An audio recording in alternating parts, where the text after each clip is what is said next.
Hello friends, ఎలా ఉన్నారు? Welcome to ఇంగ్రోలిట్.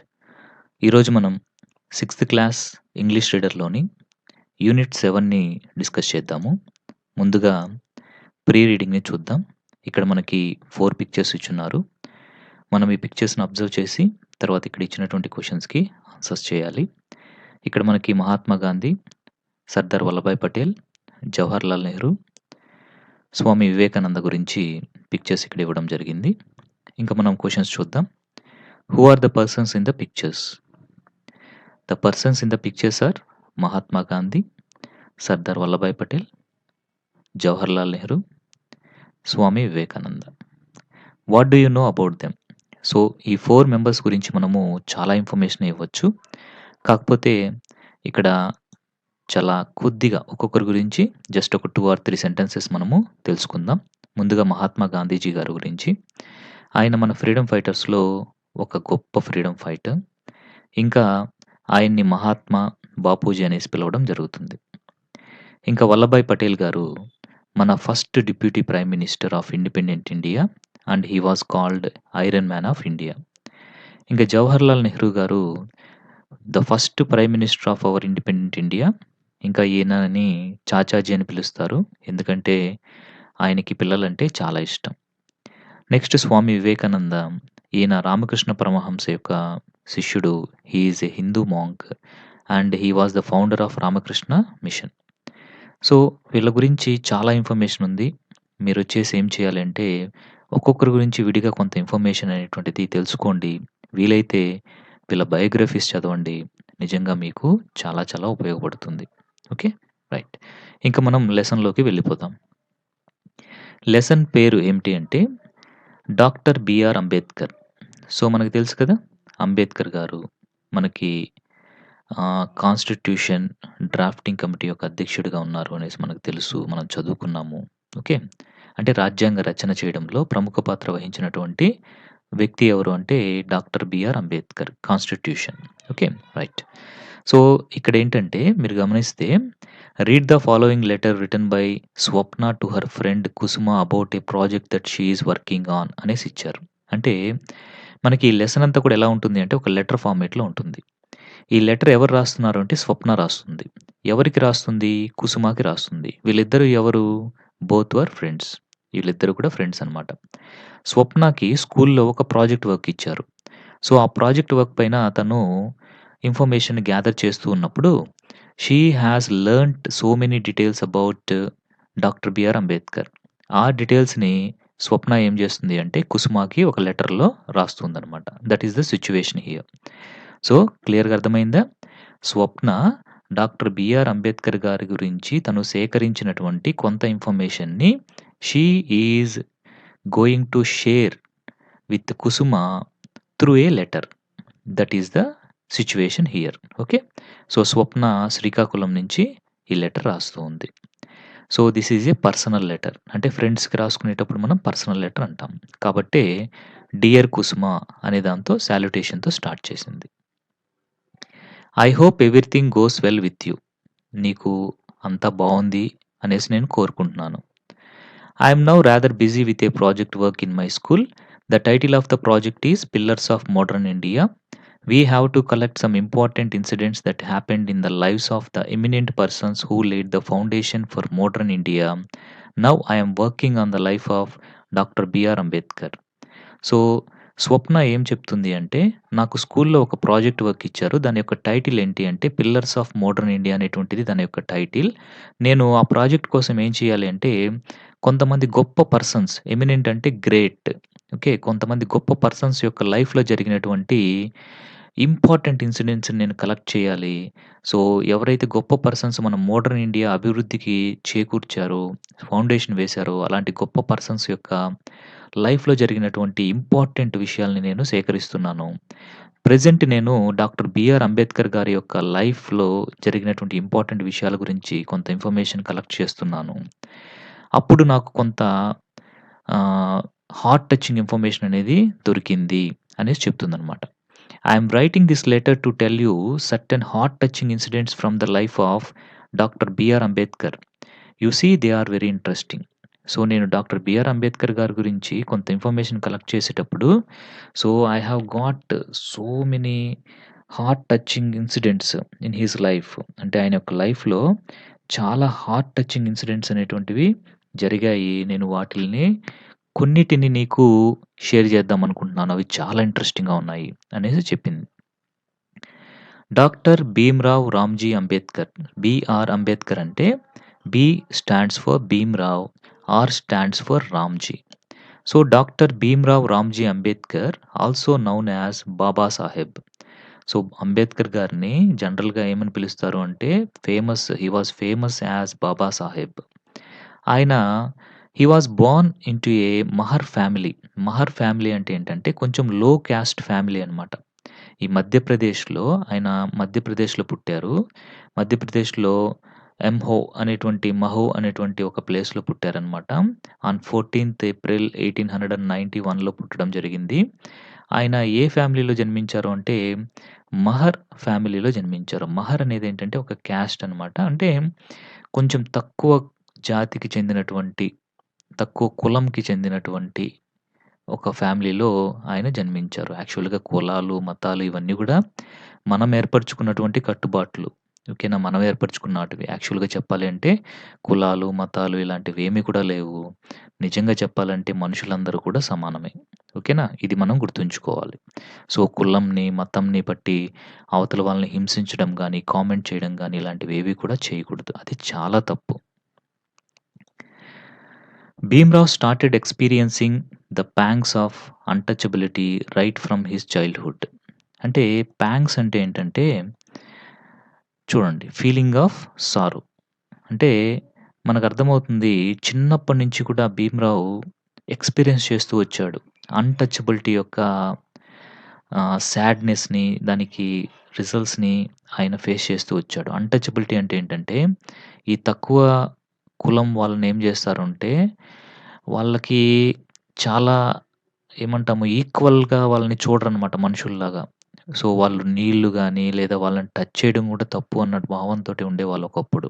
కానీ అది చాలా చాలా బ్యాడ్ ప్రాక్టీస్ అనేసి మనం గుర్తుంచుకోవాలి. Okay. His father was working in a distant village named Koregaon.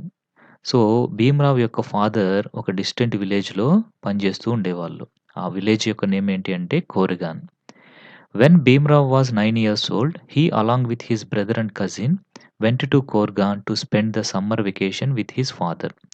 So, summer వెకేషన్‌ని తన ఫాదర్‌తో గడిపేదానికి భీమ్‌రావు, ఇంకా తన యొక్క బ్రదరు, తన యొక్క కజిను వీళ్ళ ముగ్గురు కలిసి కోర్గాన్ ఇదుంది గదా! కోర్గాన్ గ్రామం దానికి బయలుదేరారనమాట. అప్పుడు భీమ్‌రావు యొక్క వయసెంత అంటే 9 years. They had written a letter to his father about their arrival. వాళ్ళు ముందుగా లెటర్ గూడా రాసారు వాళ్ళ ఫాదర్‌కి. ఈ విధంగా మేము పలానా డేట్‌లో వస్తాం డాడీ అన్నట్లుగా ఒక లెటర్ వచ్చేసి భీమ్‌రావ్ రాసాడనమాట తన ఫాదర్‌కి. But his father had not received the letter in time. కానీ తన ఫాదర్‌కి ఆ లెటర్ చేరలేదు ఇన్ టైమ్‌లో. Therefore he did not come to the railway station to receive the children. Letter చేరుంటే భీమ్‌రావ్ వాళ్ళ ఫాదర్ వచ్చేసి ఆ రైల్వే స్టేషన్‌కొచ్చి వాళ్ళని రిసీవ్ చేసుకునేవాడు. కానీ లెటర్ చేరకపోవడం వల్ల భీమ్‌రావ్ వాళ్ళ ఫాదర్‌కి అసలు వీళ్ళొస్తున్నారనే విషయమే తెలీదనమాట. అందువల్ల ఎవరు గాని రైల్వే స్టేషన్‌కి రాలేదు రిసీవ్ చేసుకునేదానికి ఈ పిల్లల్ని. They managed to rent a bullock cart for Koregaon. అప్పుడు ఒక ఎద్దుల బండిని వాళ్ళు అద్దెకి తీసుకున్నారనమాట. కోర్గాన్ గ్రామానికి వెళ్ళేదానికి. The ill treatment of the cart man frightened the children on the way. అలాగ వాళ్ళు జర్నీ చేసుకుంటూ వెళ్తున్నప్పుడు ఆహ్, కార్ట్ మ్యాన్ అంటే ఆ బుల్లక్ కార్ట్‌ని నడిపే అతనున్నాడు గదా! అతను చాలా బ్యాడ్‌గా ప్రవర్తించాడనమాట. చాలా క్రూయల్‌గా ప్రవర్తించాడు ఈ పిల్లల వైపున. సో, అది వాళ్ళని చాలా భయపెట్టింది. సో, మిడ్‌నైట్ అయింది. కాబట్టి వాళ్ళు ఇంకా ప్రయాణం సాగించలేరు. కొర్గాన్ గ్రామము ఇంకా దూరంగా ఉంది. కాబట్టి the cart reached a resting place. So, ఆ బుల్లక్ కార్ట్‌ని ఒక చోట ఆపుకున్నారనమాట. అప్పుడు Bhim went to a man there and said, "sir we are very thirsty. Please give us some water." అప్పుడు భీమ్ వెళ్లి అక్కడ ఒక మనిషుంటే అతన్నడిగాడు, "సార్ మేము జర్నీలో ఉన్నాము. సో, చాలా దాహంగా ఉంది. కొంచెం మంచినీళ్ళు ఇస్తారా అనేసి భీమరావు అడిగాడనమాట. దానికి ఆ మనిషి ఏమన్నాడో తెలుసా? మనమైతే ఏం చేస్తాము? అయ్యో! దాహంగా ఉందా? ఉండు బాబు వాటర్ తెచ్చిస్తాను అనేసి వాటర్ తెచ్చిస్తాం. కానీ అక్కడ ఆ పర్సన్ ఏమన్నాడు అంటే, "who has kept water for you?" Replied the man rudely as he came to know that they were Mahars. So, అతనొచ్చేసి వీళ్ళు మహర్స్ అని తెలుసుకున్నాడనమాట. అంటే వీళ్ళ యొక్క కులం ఏంటంటే మహర్స్. మహర్ జాతి వీళ్ళది అనేది వాళ్ళు తెలుసుకొని అక్కడ ఉన్నటువంటి ఆ వ్యక్తి, "ఎవరు పెట్టారు మీకోసం ఇక్కడ వాటర్? వాటర్ లేవు, ఏం లేవు పోండి" అన్నట్లుగా చాలా తక్కువగా మాట్లాడి వీళ్ళని అక్కడి నుంచి పంపించేసాడనమాట. With that they had to sleep that night without food and water. So, దాంతోటి వాళ్ళకి ఆ నైట్ పాపము తాగేదానికి నీళ్లు లేవు. తినేదానికి ఫుడ్ గూడా లేకుండా ఆ రాత్రి అలాగే వాళ్ళు ఉండిపోయారు. ఎంత పాథటిక్ సిట్యుయేషనో గదా! సో, ఆకలితో ఉంది అంటే కనీసం అన్నము దొరకలేదు. సో, దాహంతో ఉంది అంటే కనీసం నీళ్ళిచ్చేటువంటి దిక్కు గూడా లేదు. ఎందుకని అంటే వాళ్ళు తక్కువ కులమనేసి వాళ్ళకి ఎవరు గాని, ఏమి గాని హెల్ప్ చేయలేదు. ఎంత బ్యాడ్‌గా ఉందో చూసారా అప్పుడు situations? Yes. This nightmare incident made an indelible impression on the tender mind of Bhim. So, nightmare అంటే ఏంటంటే, అలాంటి ఒక బాధ పెట్టేటువంటి ఒక విషయం అనమాట అది. సో, ఆ ఇన్సిడెంట్ వచ్చేసి భీమ్ యొక్క చిన్న వయసులోనే చెరిగిపోని ముద్ర వేసేసిందనమాట. ఇండెలిబుల్ ఇంప్రెషన్ అంటే చెరిగిపోని ముద్ర తన యొక్క మైండ్‌లో వేసేసింది. They reached Koregaon at 11 in the morning the next day. So, next day morning 11:00కి కోరిగన్ గ్రామానికి వాళ్ళు రీచ్ అయ్యారు ఆ బుల్లక్ కార్ట్‌లో. His father was surprised to see them. తన ఫాదర్ వచ్చేసి భీమరావు వాళ్ళ ఫాదర్ వాళ్ళని చూడగానే చాలా సర్ప్రైజ్ అయ్యాడు. ఏంట్రా ఇది ఇలా వచ్చేసారు కనీసం లెటర్ అయినా రాయొచ్చు కదా! అన్నట్లుగా అడిగాడనమాట. Later it was known that his father's servant had received this letter but forgotten to give it to his father. So, తర్వాత ఏ తెలిసిందేంటంటే తన ఫాదర్ యొక్క సర్వెంట్‌కి లెటరు రీచ్ అయిందనమాట. సో, అంటే వాళ్ళ ఫాదర్ ఆ టైంలో లేరు బయటెక్కడో వెళ్ళున్నప్పుడు వాళ్ళ ఫాదర్‌కి సర్వెంట్ ఎవరు ఉన్నారో అతను ఆ లెటర్‌ని తీసుకున్నాడు. కానీ దాన్ని భీమరావు వాళ్ళ ఫాదర్‌కి ఇవ్వడం మర్చిపోయాడు. అందువల్ల భీమరావు వాళ్ళ ఫాదర్‌కి అది చేరలేదనమాట. సో, ఆ విధంగా ఒక నైట్‌మేర్ ఇన్సిడెంట్ అనేది జరిగింది అంబేద్కర్ యొక్క లైఫ్‌లో. తరువాత Ambedkar came to know that all persons were not alike. తర్వాత అంబేద్కర్‌కి అర్థమైంది. ఏంటంటే అందరూ చెడ్డవాళ్ళే ఉండరు ఈ ప్రపంచంలో. కొంతమంది మంచివాళ్ళు గూడా ఉంటారు. అంటే హయ్యర్ క్యాస్ట్‌లో ఉండేటువంటి వాళ్ళందరూ గూడా చెడ్డవాళ్ళు కాదు. అలాగే హయ్యర్ క్యాస్ట్‌లో ఉండే వాళ్ళంతా గూడా మంచివాళ్ళు కాదు. అంటే పెద్ద జాతి అనేసి అంటుంటారు గదా! వాళ్ళ దాంట్లో కూడా పెద్ద కులంలో ఉండే వాళ్ళలో కూడా చాలా మంచి వాళ్ళు కూడా ఉంటారు అనేసి అంబేద్కర్‌కి తర్వాత అర్థమైంది. ఎవరి ద్వారా అంటే there was a Brahmin teacher in his high school who showed great love and affection for Bhimrao. So, వాళ్ళ యొక్క తను అంబేద్కర్ హై స్కూల్‌లో చదువుతున్నప్పుడు వాళ్ళకొక బ్రాహ్మిన్ టీచర్ ఉన్నారనమాట. ఆయన చాలా మంచి వ్యక్తి. ఆయన బ్రాహ్మిన్ అయినప్పటికీ కూడా అంటే ఆయన హై క్యాస్ట్‌కి చెందినటువంటి వ్యక్తి అయినప్పటికీ కూడా అంబేద్కర్ పట్ల చాలా ప్రేమని, అఫెక్షన్‌ని చూపించేవాడు. ఇంకా అతను ఏం చేసేవాడో తెలుసా? He offered meals to Bhim during his recess. అంటే భీమ్‌రావ్‌ని బ్రేక్ టైమ్‌లో అట్లాగా తన ఇంటికి తీసుకొని వెళ్లి మరీ తనకి భోజనాలు పెట్టేవాడనమాట. అంటే తన ఇంటికి తీసుకొనెళ్లి తన ఇంట్లో కూర్చోబెట్టి మరీ ఆ బ్రాహ్మిన్ అంబేద్కర్‌కి భోజనం కూడా సర్వ్ చేసేవాడు. అంటే ఇక్కడ మనం గమనిస్తే సో, పెద్ద కులాలు అనేసి మనం ఏం చెప్తున్నాం వాళ్ళందరూ కూడా చెడ్డవాళ్ళు కాదు. సో, ఇందాక కొంతమంది వాటర్ ఇవ్వలేదు. అలాంటి వాళ్ళు చెడ్డవాళ్ళు. కానీ ఇక్కడ చూసారా? ఒక టీచర్ ఉన్నారు. ఆయన బ్రాహ్మిన్ టీచర్ అయినప్పటికీ కూడా ఆయన తన ఇంటికి తీసుకుపోయి మరి భీమ్‌కి అలాగా మంచిగా భోజనం కూడా పెట్టేవాడు. This teacher left a mark of love on Bhim's life. ఆ టీచర్‌ని మన అంబేద్కర్ చాలా గుర్తుపెట్టుకున్నాడు. Doctor Ambedkar remembered the teacher throughout his life. Ambedkar garu ఆ బ్రాహ్మిన్ టీచర్ ఎవరైతే తన పట్ల ప్రేమను చూపించాడో, తనకి భోజనం పెట్టేవాడో, ఆయన్ని తన జీవితాంతం కూడా మర్చిపోలేదు. ఎప్పుడు గుర్తుకు తెచ్చుకుంటూ ఉండేవాడు. Ambedkar felt that lack of education is the root cause of caste discrimination in India. So, Ambedkar ఏమని తెలుసుకున్నారు అంటే, చదువు లేకపోవడం అంటే ల్యాక్ ఆఫ్ ఎడ్యుకేషన్, ఇల్లిటరసీ అనేటువంటిదే ఈ క్యాస్ట్ డిస్క్రిమినేషన్ అంటే క్యాస్ట్‌ని బట్టి డిఫరెన్సెస్ చూపించడం అనే దానికి కారణం అనేసి అంబేద్కర్ తెలుసుకున్నాడు. He decided to uplift the oppressed classes and remove caste barriers. So, అప్పుడే అతను డిసైడ్ చేసుకున్నాడు. ఏమిటి అంటే, ఈ అణగదొక్కబడినటువంటి జాతులు, క్లాసెసు అంటే తక్కువ కులం అనేసి ఎవరైతే అంటున్నారో, అలాంటి వాళ్ళని పైకి తీసుకురావాలి. వాళ్ళకి మంచిగా చదువు చెప్పించాలి. వాళ్ళ స్టేటస్‌ని పెంచాలి. అలా పెంచి క్యాస్ట్ బ్యారియర్స్ అంటే ఈ క్యాస్ట్ అనేటువంటి, కులం అనేటువంటి అడ్డంకుల్ని ఎలాగైనా సరే రిమూవ్ చేసేయాలి అనేసి అంబేద్కర్ గారు డిసైడ్ అయ్యారనమాట. Seeing the intellectual capacity of Bhim, the Maharaja Sayaji Rao of Baroda helped him join Elphinstone college in Mumbai. So, భీమ్‌లో ఉన్నటువంటి ఇంటెలిజెన్స్‌ని, అతనికున్నటువంటి గ్రేట్ ఇంటెలెక్చువల్ కేపబిలిటీని గుర్తించినటువంటి మహారాజా సాయాజీరావ్ ఆఫ్ బరోడా అంటే బరోడా యొక్క రాజు ఆయన మహారాజా సాయాజీరావ్. ఆయన అంబేద్కర్‌కి అవసరమైనటువంటి ఖర్చులన్నీ గూడా పెట్టి, ఆయన్ని ఎల్ఫిన్‌స్టోన్ కాలేజ్ ఇన్ ముంబైలో చదివించడం స్టార్ట్ చేశారు. ఆ తర్వాత అంబేద్కర్‌ని యూఎస్ఏకి పంపించారు. కొలంబియా యూనివర్సిటీలో అంబేద్కర్ గారు చదివారనమాట. సో, అక్కడ ఆయన కొలంబియా యూనివర్సిటీలో ఎంఏ మాస్టర్ ఆఫ్ ఆర్ట్స్ చదివారు. ఇంకా పీహెచ్‌డీ ఫిలాసఫీ డిప్లొమా కూడా ఆయన చేశారనమాట. సో, ఆ విధంగా ఎంఏ అండ్ పీహెచ్‌డీ చేశారక్కడ కొలంబియా యూనివర్సిటీలో. ఆ తర్వాత ఆయన లండన్ స్కూల్‌లో కూడా జాయిన్ అయ్యి అక్కడ లండన్ స్కూల్ ఆఫ్ ఎకనామిక్స్ అనేటువంటి దాంట్లో జాయిన్ అయ్యి, అక్కడ ఆయన పొలిటికల్ సైన్స్‌లో గ్రాడ్యుయేషన్ కూడా తీసుకున్నాడనమాట. అంటే ఆయన బాగా ఎక్కువగా చదువుకున్నాడు అనేసి మనకి పారాగ్రాఫ్ చెప్తుంది. ఆయన ఎంఏ కంప్లీట్ చేశారు. పొలిటికల్ సైన్స్‌లో గ్రాడ్యుయేషన్ కంప్లీట్ చేశారు. పీహెచ్‌డీ కూడా చేశారనమాట. సో, అంటే ఆయనకి అర్థమైంది ఏంటి అంటే బాగా చదువుకోవాలి. బాగా ఎవరైతే చదువుకొని నాలెడ్జ్ సంపాదించుకుంటారో వాళ్ళని ఖచ్చితంగా ఈ ప్రపంచం గౌరవం ఇస్తుంది. అప్పుడు వాళ్ళకి ప్రపంచం అంటే ఏంటో తెలుస్తుంది. కాబట్టి బాగా చదువుకోవాలి అని డిసైడ్ అయ్యాడు. అలాగే ఆయనకి మహారాజా సాయాజీరావు కూడా సహాయపడ్డారు. Babasaheb was a voracious reader. Babasaheb అంటే ఎవరు? మనం ఫస్ట్‌లో చెప్పుకున్నాము. యెస్. డాక్టర్ బిఆర్ అంబేద్కర్ గారినే బాబాసాహెబ్ అనేసి కూడా పిలుస్తారనమాట.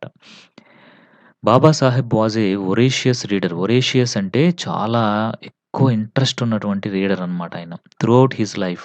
ఆయన లైఫ్ మొత్తము ఎక్కువ టైం చదివేదానికే గడిపాడు. He had a great thirst for books. ఆయనకి బుక్స్ చదవడం అంటే చాలా చాలా ఇష్టం. He saved small amounts of money and spent it on buying books. ఆయన చిన్నతనం నుంచి కూడా ఏం చేసేవాడు అంటే, తను తన దగ్గరున్నటువంటి అమౌంట్ కొంచెం కొంచెం అమౌంట్‌ని సేవ్ చేసి, బుక్స్‌ని బాగా ఎక్కువగా కొనేవాడు. He purchased about 2000 old books when he was in New York. ఆయన న్యూయార్క్‌లో ఉన్నప్పుడు దగ్గర దగ్గర 2000 ఓల్డ్ బుక్స్‌ని ఆయన కొనుక్కున్నారనమాట. At the time of the second round table conference in London, he brought so many books. They were sent to India in 32 boxes. Doesn't it sound amazing? So, second round table సమావేశంకి మన అంబేద్కర్ గారు యాక్చువల్‌గా attend అయ్యారనమాట. యాక్చువల్‌గా 3 round table సమావేశాలు జరుగుతాయి మనకి. So, 3 round table సమావేశాలకి కూడా ఆయన అటెండ్ అయ్యారనమాట లండన్‌లో.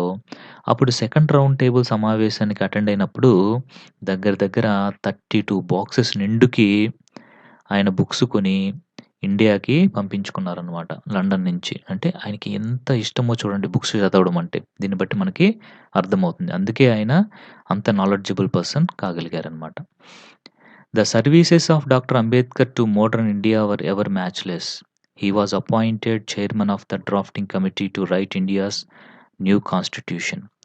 సో, ఇండియాకి కొత్త రాజ్యాంగాన్ని మనం సృష్టించుకునేటప్పుడు ఒక డ్రాఫ్టింగ్ కమిటీ అనేటువంటి దాన్ని పెట్టడం జరిగింది. దానికి చైర్మన్‌గా అంబేద్కర్ గారు పనిచేశారు. ఆయన చేసినటువంటి వర్క్, ఆయన చేసినటువంటి సేవ అనేటువంటిది ఇండియాకి, మోడర్న్ ఇండియాకి మ్యాచ్‌లెస్. అంటే మనం ఇంకెవరితో గాని కంపేర్ చేయలేమనమాట. అలాంటి గొప్ప సేవని మనకి అంబేద్కర్ గారు మన మోడర్న్ ఇండియా కోసం అందించారు అనేది మనం ఇక్కడ అర్థం చేసుకోవచ్చు. He was appointed the first law minister in Jawaharlal Nehru's cabinet. So, Ambedkar గారు జవహర్లాల్ నెహ్రూస్ క్యాబినెట్‌లో ఫస్ట్ లా మినిస్టర్‌గా ఆయన పనిజేశారు. He was the champion of the oppressed classes and the leader of all. అంటే ఏవైతే తక్కువ కులాలు, అణగదొక్కబడినటువంటి క్లాసెస్ ఉన్నాయో, వాళ్ళందరిని కూడా పైకి తీసుకురావాలి అని కృషి చేసినటువంటి గొప్ప చాంపియన్ ఈయన. ఇంకా వచ్చేసి ఒక గొప్ప లీడర్ కూడా వాళ్ళందరికీ. Though he experienced a bitter childhood, he became the writer of the constitution of India. ఆయన చైల్డ్‌హుడ్‌లో ఆయనకి చాలా బాధలు ఫేస్ చేశాడు. చాలా క్యాస్ట్ డిస్క్రిమినేషన్ అనేటువంటిది ఆయన ఫేస్ చేశాడు. అయినప్పటికీ he wrote the constitution of India. మన ఇండియాకే కాన్స్టిట్యూషన్ రాయగలిగేటువంటి ఒక గొప్ప పొజిషన్‌ని ఆయన పొందగలిగాడు. In the year 1990 doctor Ambedkar was awarded the Bharat Ratna after his death. ఆయన చనిపోయిన తర్వాత ఆయనకి the highest civilian award in our India, that is the Bharat Ratna he had got. అంటే పోస్ట్‌మస్‌గా ఆయనకి ఈ అవార్డ్ అనేటువంటిది రావడం జరిగింది. The government of India released a stamp in memory of his valuable services to modern India. So, ఆయన చేసినటువంటి సర్వీసెస్‌కి గుర్తుగా మన ఇండియన్ గవర్నమెంట్ ఏం చేసింది అంటే, ఆయనకి గుర్తుంచుకునేదానికి ఆయన పిక్చర్‌ని పెట్టి ఒక పోస్టల్ స్టాంప్‌ని రిలీజ్ చేయడం అనేది జరిగిందనమాట. Released a stamp in memory of his valuable services. I believe that Baba Saheb achieved such a success because of his reading habit. ఇక్కడ ఐ అంటే ఎవరు చెప్పండి? Yes, Swapna. ఓకే. ఐ అంటే స్వప్న అనమాట. స్వప్న స్ట్రాంగ్‌గా నమ్ముతూ ఉంది. ఆయన తన యొక్క లైఫ్‌లో అంత గొప్ప సక్సెస్ సాధించాడు అంటే దానికి కారణం ఏంటి అంటే, he has a good reading habit. Kusuma, I have really been inspired by Baba Saheb. So, Baba Saheb యొక్క లైఫ్‌ని చూసి స్వప్న చాలా ఇన్‌స్పైర్ అయిందంట. I have decided to read as many books as possible now onwards. So, ఆయన యొక్క లైఫ్‌ని చూసి ఇన్‌స్పైర్ అయినటువంటి స్వప్న ఒక డెసిషన్ తీసేసుకుంది. ఏం డెసిషన్ తీసుకుంది? She also wanted to read many books. So, చాలా బుక్స్ ఇంక నుంచి నేను చదవాలి అనేసి డిసైడ్ అయ్యాను అనేసి స్వప్న తన ఫ్రెండ్ అయినటువంటి కుసుమకి చెప్తూ ఉంది. అంటే లెటర్ రాస్తూ ఉంది. Convey why convey my wishes to all. So, నా యొక్క విషెస్‌ని అందరికీ తెలియచేయి. అంటే ఫ్రెండ్స్‌కి, ఇంకా పేరెంట్స్‌కి ఇలాగా చెప్పి ఇంకా టు అడ్రెస్ అనేది రాసేసిందనమాట. సో, ఈ విధంగా మనకి ఈ లెసన్ అనేటువంటిది కంప్లీట్ అయింది. డాక్టర్ బిఆర్ అంబేద్కర్ గారి గురించినటువంటి లెసన్ ఇది. This lesson is in the form of a letter, a personal letter అనమాట. అంటే ఇన్ఫార్మల్ లెటర్. చాలా బావుంది కదా! రైట్. ఇప్పుడు మనం గ్లోసరీ చూద్దాము. ఎమినెంట్ అంటే great, achievement success, pangs feeling of sorrow, untouchability అంటే the practice of discriminating some people based on their caste and the jobs done by them. అంటే వాళ్ళు కొంతమంది చేసేటువంటి పనులను బట్టి, వాళ్ళ క్యాస్ట్‌ని బట్టి వాళ్ళని దూరంగా ఉంచడము, వాళ్ళని తక్కువగా చూడడము, ఇలాంటి దాన్ని మనము అన్‌టచబిలిటీ అనేసి అంటాం. Discrimination, unjust treatment of a person based in caste అంటే క్యాస్ట్‌ని బట్టి కొంతమంది పట్ల మనము చెడ్డగా ప్రవర్తించడాన్ని డిస్క్రిమినేషన్ అనేసి అంటాం. ఒరేషియస్ అంటే ఎక్స్‌ట్రీమ్‌లీ ఈగర్ అంటే చాలా ఎక్కువ ఇంట్రెస్ట్ కలిగినటువంటి.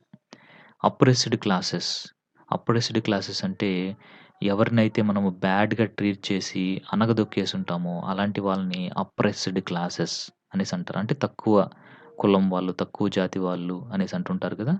అలాంటి వాళ్ళని అప్రెస్డ్ క్లాసెస్ అనేసి అంటారు.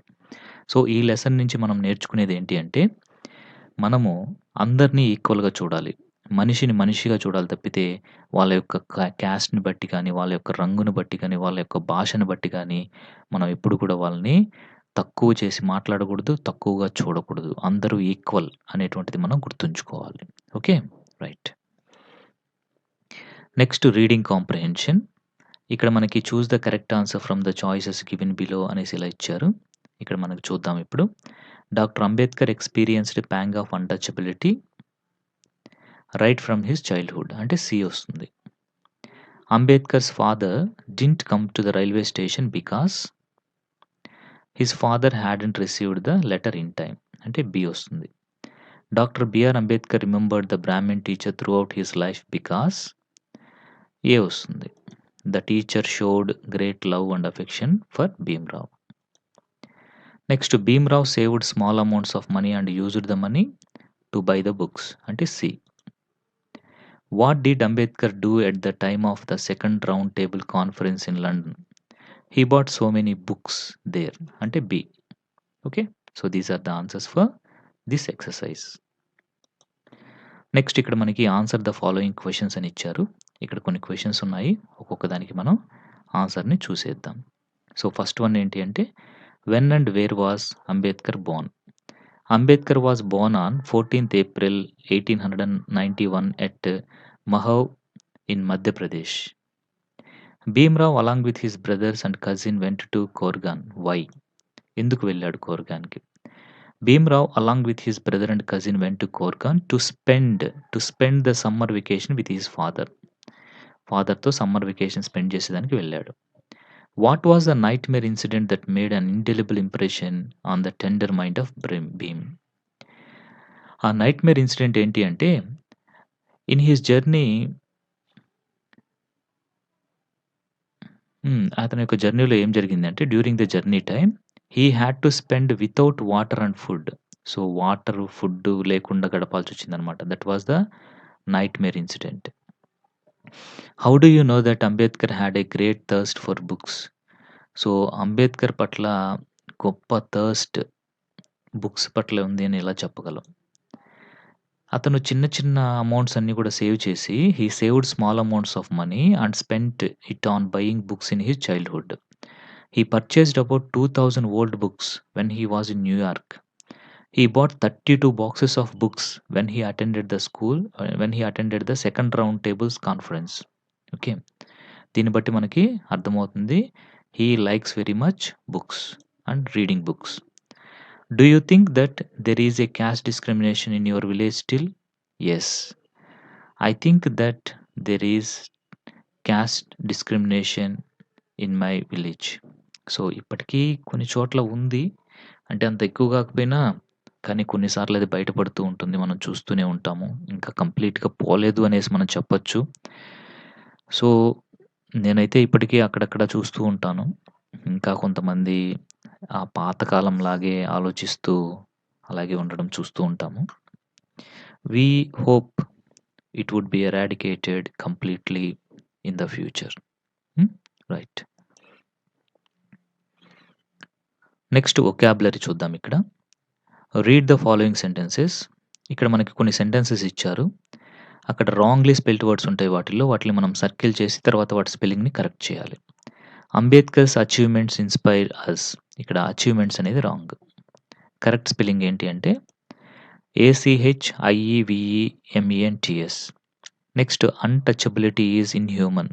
అన్‌టచబిలిటీ అనేటువంటిది స్పెల్లింగ్ రాంగ్ ఉంది. కరెక్ట్ స్పెల్లింగ్ ఏంటి అంటే UNTOUCHABILITY untouchability. Next Babasaheb was a voracious reader. ఇక్కడ వొరాషియస్ అంటే స్పెల్లింగ్ రాంగ్ ఉంది. కరెక్ట్ స్పెల్లింగ్ ఏంటంటే వొరేషియస్ VORACIOUS.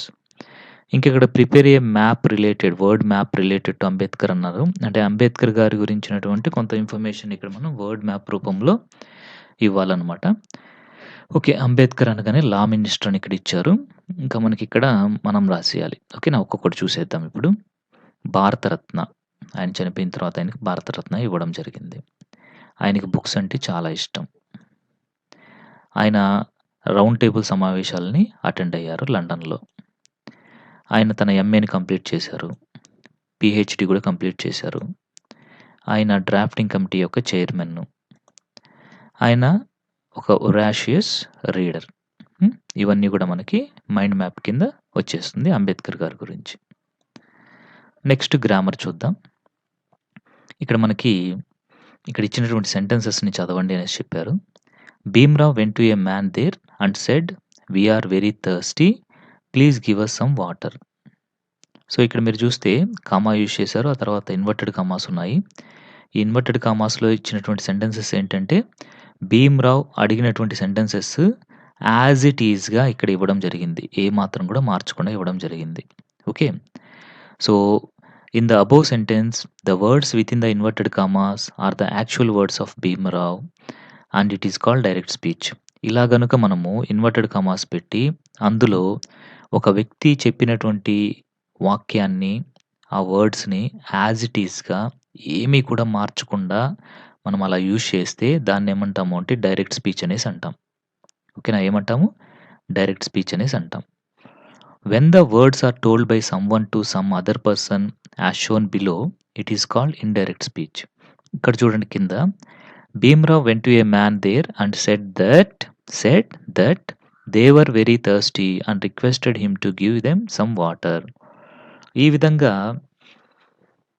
ఒకరు చెప్పినట్లుగా మనం గనక చెప్తే కొంచెం మార్పులు చేసి, మనము పలానా వ్యక్తి ఈ విధంగా చెప్పాడు అన్నట్లుగా మన మాటల్లో గనక చెప్పాము అంటే that is called indirect speech. ఒక వ్యక్తి చెప్పిన వర్డ్స్‌ని యాజ్ ఇట్ ఈస్‌గా మనం మార్చకుండా ఇన్వర్టెడ్ కామాస్‌లో పెట్టి చెప్పాము అంటే దట్ ఈస్ డైరెక్ట్ స్పీచ్. అలా కాకుండా మన మాటల్లో ఆ వ్యక్తి చెప్పినటువంటి మాటల్ని మార్చి చెప్పాము అంటే దట్ ఈస్ రిపోర్టెడ్ స్పీచ్ లేదా ఇండైరెక్ట్ స్పీచ్ అనేసి అంటాము.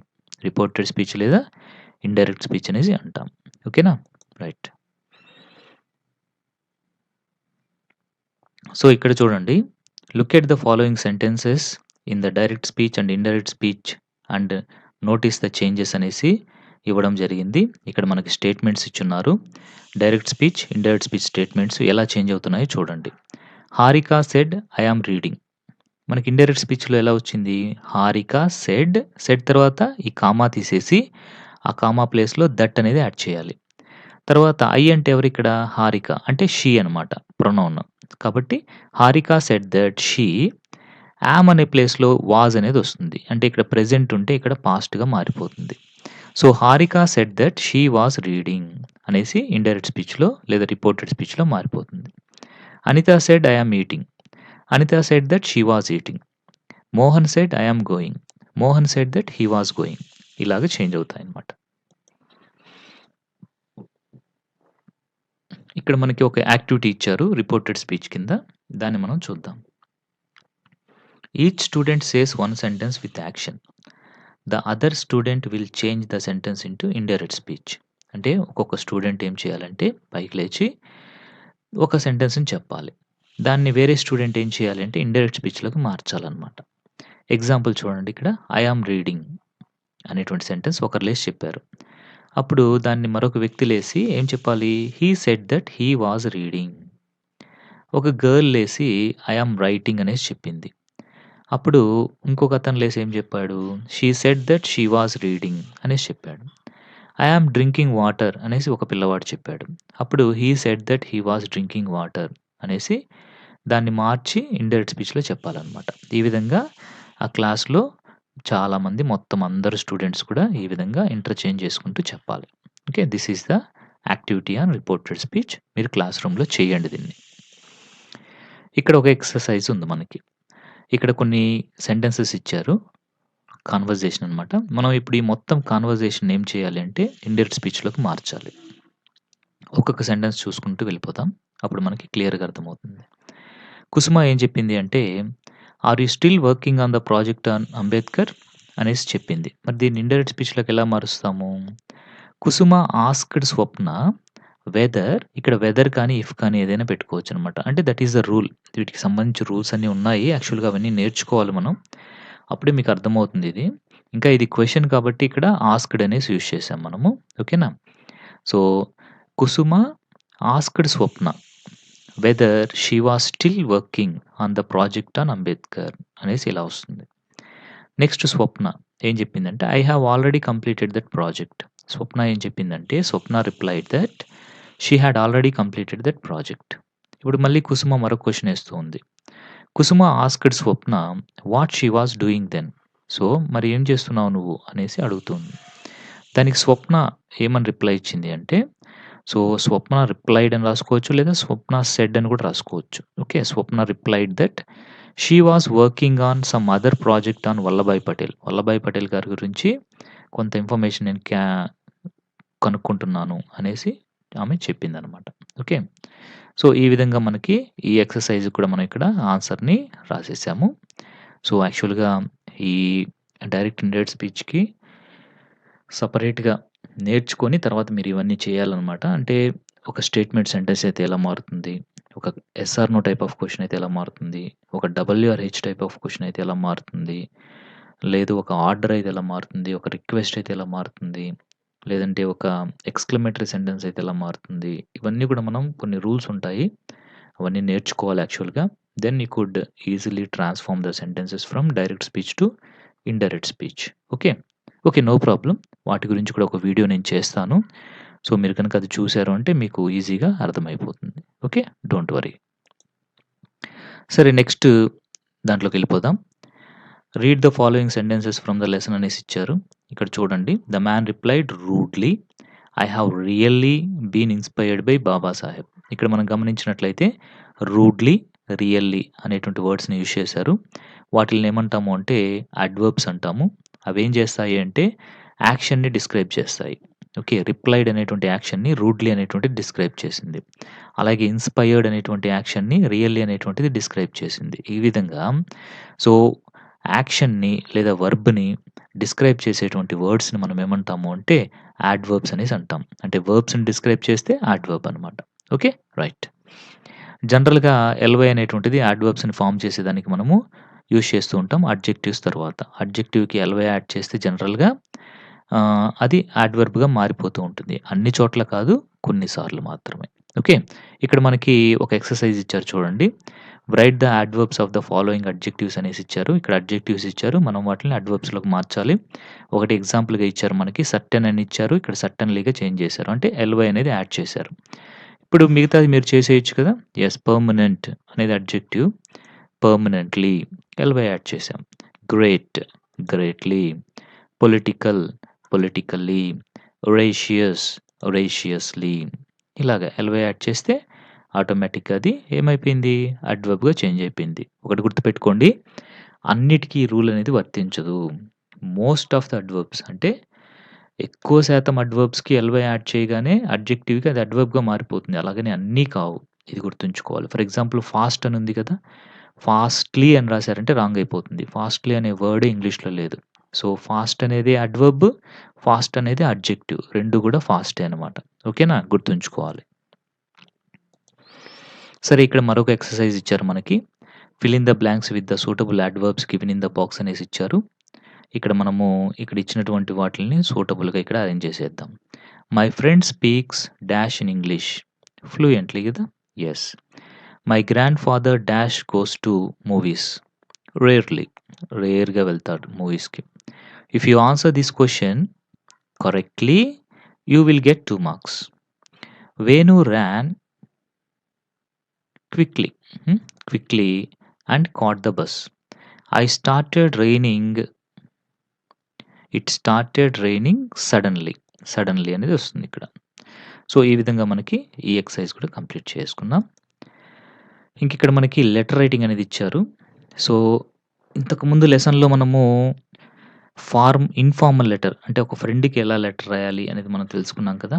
ఇక్కడ ఏం తెలుసుకుంటున్నాము అంటే ఒక అఫీషియల్ లెటర్ అనేది ఎలా రాయాలి అనేసి తెలుసుకుంటున్నాం. ఏంటి సార్ ఈ అఫీషియల్ లెటర్? దీన్నే మనం ఫార్మల్ లెటర్ అని కూడా అంటాం. The letters that are written to authorities and business people are called official letters. So, అథారిటీస్‌కి, బిజినెస్ పీపుల్‌కి మనం రాసేటువంటి లెటర్స్‌ని అఫీషియల్ లెటర్స్ లేదా ఫార్మల్ లెటర్స్ అనేసి అంటాం. Now write a letter to the principal of your school requesting him or her to issue your study certificate. So, నీకు study certificate కావాలి. దానికోసము ఒక రిక్వెస్టింగ్ లెటర్‌ని ప్రిన్సిపల్‌కి మీ స్కూల్ యొక్క ప్రిన్సిపల్‌కి లేదా హెడ్ మాస్టర్‌కి రాయాలన్నమాట. That is your task now. అసలు ముందు అఫీషియల్ లెటర్ ఎలా రాయాలి అనేది ఇక్కడ చూడండి. స్టేషన్ అంటే ప్లేస్ అనమాట. మనం ఏ ప్లేస్ నుంచి రాస్తున్నామో ఆ ప్లేస్ రాయాలి. తర్వాత డేట్ వేయాలి ఇక్కడ. ఓకే. ఈ కార్నర్‌లో రాయాలి. తర్వాత ఈ సైడ్ వచ్చేసి ఫ్రమ్ రాయాలి. ఫ్రమ్ అడ్రెస్ అంటే మన పేరు, మన క్లాసు, మన సెక్షను, మన ఊరు ఇదనమాట. టు అంటే ఎవరికి రాస్తున్నామో వాళ్ళ డిజిగ్నేషన్. ఆ తర్వాత వచ్చి వాళ్ళ పేరు రాయాల్సిన అవసరం లేదు. వాళ్ళ డిజిగ్నేషన్ రాస్తాము. సో, డిజిగ్నేషన్ రాసిన తర్వాత ఏం చేస్తాము? అది ఆఫీస్ అడ్రెస్సు ఇట్లాగా రాస్తామనమాట. ఆ తర్వాత సాల్యుటేషన్ అంటాం. అంటే ఇక్కడ సార్ అని కానీ, మేడమ్ అని కానీ సంబోధిస్తూ మనము సాల్యుటేషన్ రాస్తాము. తర్వాత సబ్జెక్ట్ అంటే ఒక్క లైన్‌లో మనం ఏం చేస్తాము అంటే, అసలు ఈ లెటర్ ఎందుకు రాస్తున్నాము అనేది ఒక్క లైన్‌లో ఇక్కడ రాస్తాము. ఆ తర్వాత బాడీ ఆఫ్ ది లెటర్ అంటాము. ఇక్కడొచ్చేసి మనకేం కావాలో మ్యాటర్ కొంచెము రాస్తాము. ఆ తర్వాత కాంప్లిమెంటరీ క్లోజ్ అంటే యువర్స్ ఒబీడియంట్‌లీ అని, యువర్స్ ఫెయిత్‌ఫుల్లీ అని ఇలాగా క్లోజ్ చేసి ఇక్కడ మనం సిగ్నేచర్ పెడతామనమాట. ఓకేనా? So, this is actually the format of the formal letter R official letter. ఓకేనా? ఇది గుర్తుంచుకోవాలి. రైట్. ఇప్పుడు ఈ క్వెషన్‌కి ఆన్సర్ ఏంటది? ప్రిన్సిపల్ గారికి స్టడీ సర్టిఫికేట్ కావాలని లెటర్ ఎలా రాయాలి అనే దాని గురించి నేను ఒక లెటర్ ప్రిపేర్ చేశాను. దాన్ని ఇస్తాను మీకు. మీరు యాజ్ ఇట్ ఈస్‌గా రాయొద్దండి. మీరు ఓన్‌గా రాసేదానికి ట్రై చేయండి. ఇది జస్ట్ ఒక ఎగ్జాంపుల్‌గా మీకు ఇస్తాను నేను. ఓకేనా? రైట్. చూడండి. ఇలా సింపుల్‌గా ప్రిపేర్ చేశాను. ఓకే. చూడండి ఇక్కడ కందుకూర్ ఇక్కడ కామా రావాలి యాక్చువల్‌గా ఫుల్ స్టాప్ కాదు. సో, బై మిస్టేక్ ఇక్కడ ఫుల్ స్టాప్ పడింది. ఇక్కడ కామా రాసుకోండి.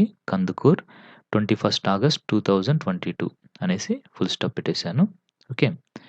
సారీ ఇక్కడ కసుమూర్ అని ఉండాలి. ఇది కొంచెం మిస్టేక్ అయింది. KASUMUR కసుమూర్ అని ఉండాలి. ఓకే. చేంజ్ చేసుకోండి కొంచెం. ఓకే. ఫ్రమ్ అంటే మనం ఎక్కడి నుంచి రాస్తామో ఆ ఊరి పేరనమాట ఇది. అది మీరు చేంజ్ చేసుకోండి. సరే నా పేరు పెట్టాను ఇక్కడ. క్లాస్ 6 ఏ సెక్షన్ అని పెట్టాను. జెడ్‌పీ హై స్కూల్ కసుమూర్ అనేసి పెట్టాను. నెక్స్ట్ 2 వచ్చేసి the headmistress Z P boys high school Kasumur అని పెట్టాను. మాకు హెడ్ మిస్ట్రెస్ ఉన్నారు కాబట్టి రెస్పెక్టెడ్ మేడమ్ అని పెట్టొచ్చు. లేదా మేడమ్ అని కూడా సింపుల్‌గా పెట్టేయొచ్చు. కాబట్టి మేడమ్ అని పెట్టి సబ్జెక్ట్ కింద ఏం పెట్టాను చూడండి. Request for issuing my study certificate. ఇంతే ఒక్క లైన్‌లోనే రాయాలి దీన్ని. ఆ తర్వాత వచ్చేసి I am M Balaji A student of 6th class. My roll number is 9. I need my study certificate to open A bank account to submit for అమ్మ ఒడి scheme అనేసి ఇలా సింపుల్‌గా రాసేసి hence I request you to issue my certificate study certificate as early as possible అనేసి రాసేసి థాంకింగ్ you అని పెట్టేసి మధ్యలో ఇక్కడ యువర్స్ ఒబీడియంట్‌లీ మనము హెడ్ మిస్ట్రెస్‌కి ఇలా రాసేటప్పుడు ఒబీడియంట్‌లీ టీచర్స్‌కి రాసేటప్పుడు ఒబీడియంట్‌లీ అని పెట్టేసి ఇక్కడ సిగ్నేచర్ అనమాట. ఓకే. సో, సింపుల్‌గా ఇలాగ మనము అఫీషియల్ లెటర్‌ని రాసేసుకోవచ్చు. రైట్. ఇక్కడ కసుమూర్ అని ఉండాలి. KASUMUR అది చేంజ్ చేసుకోండి.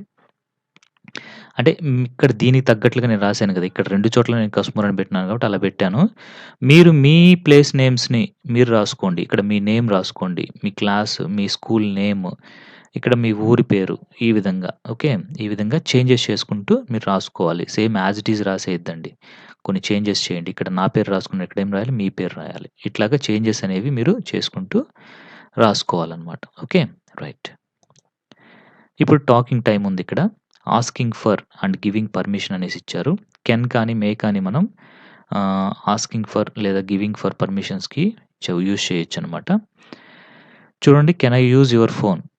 పొలైట్‌గా అడుగుతున్నాం. ఇంకా పొలైట్‌గా అడగాలంటే may I use your charger? So, can అనేది పొలైట్. ఇంకా ఎక్కువ పొలైట్‌గా అంటే ఇంకా ఎక్కువ ఆహ్, అంటే ఇంకా ఎక్కువ పొలైట్‌గా అడగాలి అంటే మనం ఏం యూజ్ చేయాలంటే మే అనేది యూజ్ చేయాలి. ఓకే. అంటే ఇంకా ఎక్కువ రెస్పెక్ట్‌గా అడగాలంటే మే అనేది యూజ్ చేస్తాం. The above 2 sentences are used to asking for permission. Asking for permission. The first one is polite. The second one is more polite. గుర్తుంచుకోవాలి. So, ask for permission in different ways using the following expression. The first one is done for you. ఇక్కడ చూడండి may I come in ma'am? Can I use your book? ఇలా ఇచ్చారు. కొన్ని మనం కూడా తయారు చేసుకోవచ్చనమాట. మీరు తయారు చేయండి కొన్ని. మీకు బావుంటుంది. ఇక్కడ కొన్ని ఎక్సర్‌సైజ్ ఉంది. ఈ ఎక్సర్‌సైజ్ మనం చేసేద్దాం. Use your pen. Can I use your pen? May I use your pen? అంటే మన ఫ్రెండ్‌తో ఫ్రెండ్ మాట్లాడేటప్పుడు కొంచెం రిక్వెస్ట్ ఇస్తే సరిపోతుంది. అదే మన టీచర్‌తో మాట్లాడేటప్పుడు ఇంకొంచెం ఎక్కువ రిక్వెస్ట్ కావాలి కదా! అప్పుడు మే యూజ్ చేసుకోవచ్చు. అంటే ఎక్కువ రెస్పెక్ట్ ఇవ్వాలి అనుకున్నప్పుడు, ఎక్కువ పొలైట్ కావాలనుకున్నప్పుడు మే యూజ్ చేస్తాం. సో, నార్మల్‌గా పొలైట్‌గా అయితే కెన్ యూజ్ చేస్తాం. So, have a drink of water. Can I have a drink of water? ఇక్కడేంటి may I have a drink of water? Switch off the fan. Can I switch off the fan? May I switch off the fan? Come in. May I come in? Sorry can I come in? So, may I come in ఇలాగనమాట. ఓకేనా? Right. ఇక్కడ fun time ఇచ్చారు. What do you think Jerry is saying to Tom? Right a comic dialogue for this cartoon. So, మీరొక comic dialogue ఇదేమంటుంది? ఇదేమంటుంది? అనేసి మీరు తయారు చేసుకోండి. This is the fun time one. Okay. ఇక్కడ గివింగ్ పర్మిషన్ ఇచ్చారు చూడండి ఇప్పుడు. ఇందాక మనము ఆస్కింగ్ పర్మిషన్ చూసాం గదా! ఇప్పుడు గివింగ్ పర్మిషన్ అనేది ఉంది ఇక్కడ. ఈ సెంటెన్సెస్‌ని మనము అబ్జర్వ్ చేద్దాము. పవన్‌కి, టీచర్‌కి మధ్య జరుగుతున్నటువంటి ఒక కన్వర్జేషన్ ఇది. Observe how the permission is given by the teacher. ఏ విధంగా పర్మిషన్ టీచర్ ఇచ్చారనేది అబ్జర్వ్ చేయండి. పవన్ ఇలా అడుగుతున్నాడు. May I sit in the first bench please? దానికి టీచర్ ష్యూర్ అని చెప్పింది. Pavan may I ask a doubt? Teacher yes please do. Pavan may I talk to Gopi once? Teacher sure but why? చూసారా reply ఎలా ఉందో. సో పర్మిషన్ ఇచ్చినప్పుడు sure అని, yes please do అని, sure but why అనేసి ఇలాగా వచ్చిందనమాట reply. You want to go on a picnic with your classmates. You need permission from your parents. కాబట్టి ఇప్పుడు ఒక కన్వర్జేషన్ని మీరు ప్రిపేర్ చేయాలి మీ మదర్‌కి మీకు మధ్య. ఒక చిన్న కన్వర్జేషన్ దీనికి నేను ఇక్కడ ప్రిపేర్ చేశాను చూడండి. Can I ask you one thing? Mother sure. ఇక్కడ ఐ ఇది 1 కాదు ఐ అని పెట్టుకోండి. దానికి మళ్ళీ నేనేమంటున్నాను, can I go on a picnic with my classmates? Mother certainly. దానికి మళ్ళీ నేను can I ask you to prepare my favourite food? Mother why not? So ఈ విధంగా small conversation for asking permission to go to a picnic. Okay right. ఇప్పుడు వీటిని ఒకసారి చదువుతాను చూడండి. ఈ ఐ అనేటువంటిది ఎలా పలుకుతుంది అనేసి. Sit, bit, lid, fit, fill, mill, ship, chick ఇలాగ ఈగా పలుకుతుంది. ఇది చూడండి ఈఏ అనేది ఎలా పలుకుతుందో. Seat, beat, lead, feet, feel, meal, sheep, cheek ఈగా పలుకుతుంది. ఇది ఈఏ అనేటువంటిది ఈగా పలుకుతుంది. అంటే seat, beat, lead, feet, feel, meal, sheep, cheek ఇలాగనమాట. ఓకేనా రైట్. ఇప్పుడు మనం లిజనింగ్‌కి వెళ్ళిపోదాం. ఇక్కడ ఫన్ విత్ ఫ్రెండ్స్ అనేటువంటి ఒక చిన్న స్టోరీ లాంటిది ఇచ్చారు. దీన్ని మనం ఇప్పుడు చూద్దాం. Once there lived 3 friends Vani, Kavya and Sumi. So ఒకానొకప్పుడు ముగ్గురు ఫ్రెండ్స్ ఉండేవాళ్ళు. వాళ్ళ పేర్లేంటి అంటే Vani, Kavya, Sumi. They always played jokes on one another. So వాళ్ళు ఒకరిపైన ఒకరు ఎప్పుడు జోక్స్ వేసుకుంటూ ఉండేవాళ్ళు. One day Vani bought some delicious black plums.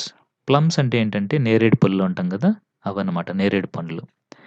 So ఒకరోజు వాణి కొన్ని టేస్టీగా ఉండేటువంటి, డెలిషియస్ అంటే టేస్టీగా ఉండేటువంటి నేరేడు పండ్లని కొనుక్కొని తీసుకొనొచ్చింది. The 3 of them sat and started eating the black plums. So ఆ ముగ్గురు కూడా కూర్చొని వాణి, కావ్య, సుమి ముగ్గురు కూర్చొని షేర్ చేసుకుంటూ తింటున్నారు. Suddenly Sumi decided to play a trick on Kavya. సడెన్‌గా ఈ సుమి ఉంది చూసారా? సో కావ్య పైన ఒక ట్రిక్‌ని ప్లే చేయాలి అనేసి అనుకునింది. When she looked under her chair she saw a small heap of plum seeds.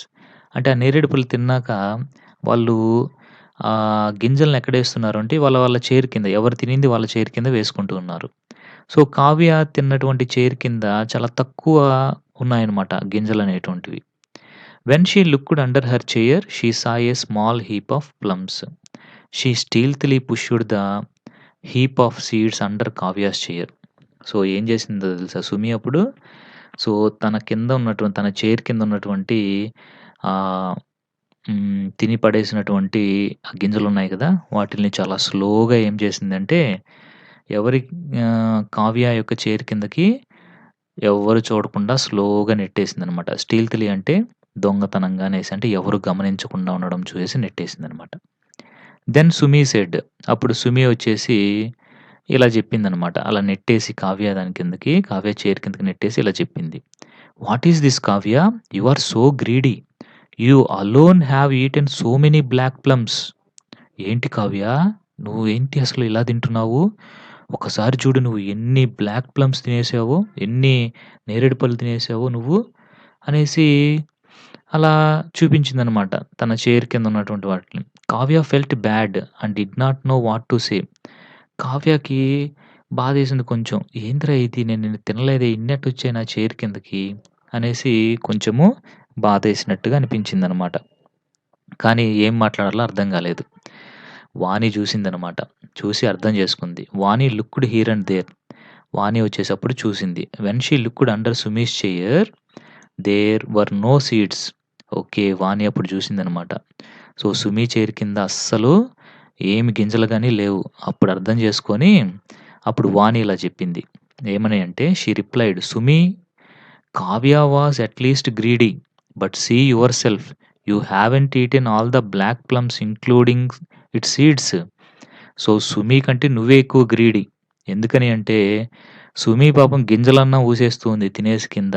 నువ్వు గింజలు గూడా వదలకుండా మొత్తం తినేస్తున్నావు. చూడసలు నీ చేతి కింద ఒక గింజ గూడా లేదు" అనేసి చెప్పిందనమాట. దాంతోటే కావ్యకి అర్థమైంది. తన ఫ్రెండ్ సుమి చేసినటువంటి ట్రిక్ ఏంటి అనేసి అర్థమయ్యింది. Then all of them laughed heartily.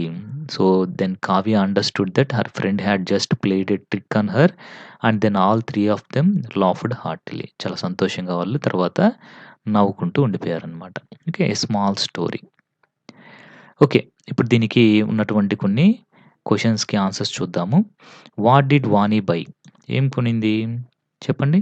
Vani bought some delicious black plums. Who decided to play a trick on Kavya? Sumi decided to play a trick on Kavya. There were no seeds under Sumi's chair. Why? As Sumi stealthily pushed the heap of seeds under Kavya's chair, there were no seeds under her chair. Kada? Right. So these are the answers for these questions of listening అనమాట. తర్వాత ఇక్కడ మనకి study skills ఇచ్చారు. ఇందులో మనకి bar graph అనేది ఉంది. So, ఈ బార్ గ్రాఫ్‌ని అబ్జర్వ్ చేసి ఆ తర్వాత మనం ఆన్సర్స్ చేయాలి. సో, ఇవి దేని గురించి అంటే marks secured by 5th class students in the final exams అనేటువంటి దాని గురించి ఈ గ్రాఫ్ ఉంది. ఇక్కడ మీరు గమనించినట్లయితే జావేద్, ప్రమోద్ వీళ్ళిద్దరికీ సేమ్ మార్క్స్ వచ్చాయి. తర్వాత మారియాకొచ్చేసి చాలా తక్కువ మార్క్స్ వచ్చున్నాయి. ఇంకా జావేద్‌కి, ప్రమోద్‌కి 500 మార్క్స్ వచ్చాయి. ఇంకా అభయ్‌కొచ్చేసి 450 మార్క్స్ వచ్చాయి. సందీప్‌కొచ్చేసి 350 వచ్చాయి. మరియాకొచ్చేసి 300 వచ్చాయి. Right. What does the bar graph shows? The marks secured by 5th class students in the final exams. Who got the same marks? Javed and Pramod got the same marks. How many marks were secured by Pramod? 500 marks. Abhay secured 450 marks. The least marks were secured by Maria. Okay, Mariaకి తక్కువ marks వచ్చాయి. So, this is about bar graph. Next మనము the trekking champion అనేటువంటి ఒక lesson ఇప్పుడు చూద్దాము. Read the following story and answer the questions that follow అనేసి ఇచ్చారు. దీన్ని మనం చూద్దాం. Malli Mastan Babu was born on 3rd September 1974 in S P S R Nellore district of Andhra Pradesh. ఈ పిక్చర్‌లో ఉన్నాడు చూసారా? ఈయనే మల్లి మస్తాన్ బాబు అనమాట. ఆయన 3rd September 1974న నెల్లూరు డిస్ట్రిక్ట్‌లో ఆంధ్రప్రదేశ్‌లో పుట్టడం జరిగింది. His parents are Mastanaiah and Subbamma. So, ఈయన యొక్క పేరెంట్స్ ఎవరు అంటే మస్తానయ్య, సుబ్బమ్మ అనేటువంటి వాళ్ళు ఈయన యొక్క parents. His father was a farmer. ఈయన యొక్క ఫాదర్ వచ్చేసి ఒక రైతనమాట. He studied at Korukonda Sainik school in Vizianagaram. ఈయన ఎక్కడ చదివాడు అంటే కోరుకొండ సైనిక్ స్కూల్‌లో విజయనగరంలో చదవడం జరిగింది. He obtained his M Tech degree from I I T Kharagpur. I I T Kharagpur నుంచి ఈయన ఎంటెక్ డిగ్రీ కూడా కంప్లీట్ చేసుకున్నాడనమాట. అంటే ఎంటెక్ చేశాడు ఈయన ఖరగ్‌పూర్‌లో ఐఐటీలో. Okay. Great knowledgeable person. Mastan Babu was interested in trekking and climbing high altitude mountains. Mastan Babu గారికి చాలా ఎక్కువ ఇంట్రెస్ట్ ఏంటి అంటే ట్రెక్కింగ్ అనమాట. అంటే మౌంటైనీరింగ్ అనమాట. పెద్ద పెద్ద మౌంటైన్స్ ఉంటాయి కదా! అలాంటి వాటిల్ని ఎక్కియడం అంటే అతనికి చాలా ఇష్టం. అడ్వెంచర్‌తో కూడుకున్నటువంటివి. చూడండి ఇక్కడ ఎవరెస్ట్ ఇలాంటి మౌంటైన్స్ ఎక్కి అక్కడ ఆయన ఏం చేస్తున్నారంటే ఈ విధంగా భారతీయ జెండాను పెట్టినారు చూసారా? సో, ఈ విధంగా ఆయనకి మౌంటైనీరింగ్ అంటే ఎక్కడం అంటే హైయెస్ట్ థింగ్స్ ఎక్కడం అంటే ఆయనకి చాలా చాలా ఇష్టం అనమాట. He climbed and reached the highest peaks in all the 7 continents in the year 2006. 2006లో 7 కాంటినెంట్స్‌లో ఉన్నటువంటి హైయెస్ట్ పీక్స్ అన్నిటిని కూడా ఆయన ఎక్కేసాడనమాట. ఒకే ఇయర్‌లో. He climbed Mount Everest and reached its peak on 21st May 2006. సో, 21st May 2006లో మౌంట్ ఎవరెస్ట్‌ని కూడా ఎక్కారు. ఇన్ ద ఇయర్ 2015 మళ్ళీ successfully climbed a peak in the Andes mountains.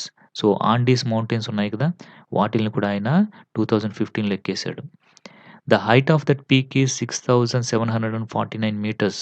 ఈ ఆండీస్ అనేటువంటి ఆ పర్వతాల యొక్క హైట్ ఎంత అంటే 6749 మీటర్స్.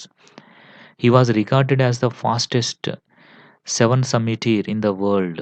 సో, 7 కాంటినెంట్స్‌లో ఉన్నటువంటి 7 అత్యున్నత పర్వతాలను ఎక్కినటువంటి వాళ్ళలో ఫాస్ట్‌గా ఎక్కినటువంటి అతను ఇతనే అన్నమాట. చాలా ఫాస్ట్‌గా ఎక్కేసాడు. That is the fastest person to climb the summits in all 7 continents. So, 7 కాంటినెంట్స్‌లో ఉన్నటువంటి 7 హైయెస్ట్ పీక్స్‌ని ఫాస్ట్‌గా ఎక్కినటువంటి వ్యక్తికి ఉండేటువంటి రికార్డ్ ఈయన పేరు మీద ఉందన్నమాట ప్రపంచంలోనే. Unfortunately while descending the యాండీస్, okay. అంటే 2006లో ఆల్రెడీ ఆయన ఇన్ని చేశాడు. 2015లో ఏం జరిగింది అంటే, ఆయన మళ్ళీ ఏం జరిగింది 2015లో హ్మ్. క్లైంబ్డ్ ద యాండీస్ మౌంటైన్స్‌ని ఎక్కాడనమాట. ఓకే. కానీ ఏం జరిగిందో ఇప్పుడు చూద్దాం చూడండి. అన్‌ఫార్చునేట్‌లీ వైల్ డిసెండింగ్ అంటే ఏంటి? దిగుతుండగా. యాండీస్ నుంచి దిగుతుండగా పర్వతాల్ని మళ్ళీ was caught in a bad weather. So, అప్పుడు ఒక పెద్ద తుఫాన్ లాంటి వెదర్ ఏదో ఆయన్ని అడ్డుకునింది. And died on its slopes. అక్కడే ఆయన చనిపోయాడు. On 21st March 2015. ఇదెప్పుడు జరిగింది అంటే, మార్చ్ 24th 2015 జరిగిందనమాట. 2006లో ఆయన ఆల్రెడీ 7 కాంటినెంట్స్ పైన తిరిగేసాడు 2006లో. బట్ 2015లో ఆయన చనిపోవడం జరిగింది. హ్మ్. Rescue teams found his body after 10 days of his death. Rescue teams వెళ్లి ఆయన డెడ్ బాడీ కోసం సెర్చ్ చేస్తే 10 డేస్ తర్వాత దొరికింది ఆయన dead body. People across India were shocked to know the news of his death. But his uncrushable spirit inspires us forever. So, ఇండియాలో ఉన్నటువంటి చాలామంది ఆ విషయం తెలిసి ఆయన చనిపోయాడనే విషయం తెలిసి చాలా బాధపడ్డారు. బట్ ఒక్క విషయం మాత్రం మనం గుర్తుంచుకోవచ్చు. ఆయనకి ఉన్నటువంటి ధైర్యం ఎప్పుడు కూడా మనల్ని ఇన్‌స్పైర్ చేస్తూ ఉంటుంది. ఓకే. రైట్. సో, ఇప్పుడిక్కడ మనకి కొన్ని క్వెషన్స్‌కి ఆన్సర్స్ చేద్దాము. ఇక్కడ ఒక 4 క్వెషన్స్ ఇచ్చారు. సో, వీటికి నేను ఆన్సర్స్ కూడా ప్రిపేర్ చేసున్నాను. సో, వాటిల్ని మనం ఇప్పుడు చూద్దాం. Talk about the great achievements of Malli Mastan Babu. Malli Mastan Babu was regarded as the fastest 7 summiter. He successfully climbed and reached the highest peaks in all the 7 continents in the year 2006. How are you inspired by the achievements of Malli Mastan Babu? One can learn that we should have uncrushable spirit to achieve a success. ఇక్కడ full stop లేదండి. అది by mistake పడింది. ఇదంతా కూడా ఒకే word అది. అన్‌క్రషబుల్ అనేది ఒకే word. What happened to Mastan Babu when he was descending the Andes? When Mastan Babu was descending the Andes, he was caught in a bad weather and died on its slopes. Have you ever seen a hill or mountain? Describe it in 2 or 3 lines. So, మీరు ఏదన్నా హిల్‌ని గాని, లేదా ఏదైనా మౌంటైన్‌ని గాని చూసుంటే దాని గురించి describe చేయండి అన్నారు. ఇక్కడ నేను సింపుల్‌గా కొంత ఇన్ఫర్మేషన్ ఇచ్చాను చూడండి. Yes, I have seen a small mountain near our village. It is famous for its temple. On the highest point of the hill, there is a temple. The hill is full of green trees and colorful flowers అనేసి సింపుల్‌గా ఇచ్చాను. మీరేదన్నా ఒక mountain name గూడా ఇచ్చి ఈ ఇన్ఫర్మేషన్‌ని రాసుకోవచ్చు. ఆ టెంపుల్ పేరు కూడా మీరు ఇవ్వచ్చు. ఓకే. జస్ట్ మీకు ఈజీగా ఉండేదానికి ఇలాగ నేను ఒక సింపుల్ ఇన్ఫర్మేషన్‌ని ఇవ్వడం జరిగింది. So, these are the questions and answers for this lesson. Okay. Okay. ఇంక ఫైనల్‌గా మనం చెక్ పాయింట్‌కి చేరుకున్నాము అంటే మనకి యూనిట్ కంప్లీట్ అయిపోయింది. సో, ఈ చెక్ పాయింట్స్ అనేటువంటివి మీరు చేసుకోండి. ఇవి చదివి మీరు ఎలాగైతే మీరు దీన్ని అర్థం చేసుకోగలిగారు అనేటువంటిది దాన్ని బట్టి మీ ఓన్‌గానా, ఫ్రెండ్స్ హెల్పా, విత్ టీచర్స్ హెల్ప్ అనేది చెక్ చేసుకొని ఇక్కడ టిక్స్ ఇచ్చుకోవాలి. That's your work. You have to do that. So, మనం ఈ యూనిట్‌లో కూడా సింగిల్ పాయింట్ కూడా మిస్ కాకుండా మొత్తం నేర్చుకున్నాము, ఎక్స్‌ప్లెయిన్ చేసుకున్నాము. ఆన్సర్స్ కూడా నీట్‌గా మనము ఇవ్వడం అనేది జరిగింది. సో, ఈ వీడియో మీకు ఎంతగానో ఉపయోగపడుతుంది అనేసి అనుకుంటున్నాను. Thank you very much.